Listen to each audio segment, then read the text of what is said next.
Oğul libas-ı bəxtün hər gün müəttər eyləmişəm. Libas-ı ətrib hər gün müəttər eyləmişəm. Sən özgəsi də güsən, çox dualar eyləmişəm. Tamam zindəngini gözlərində anlamışam. Mədinədə sənə gizlincə qız nişanlamışam.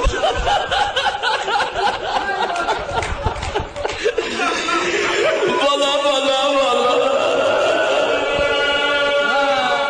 ucaya uca bala bala.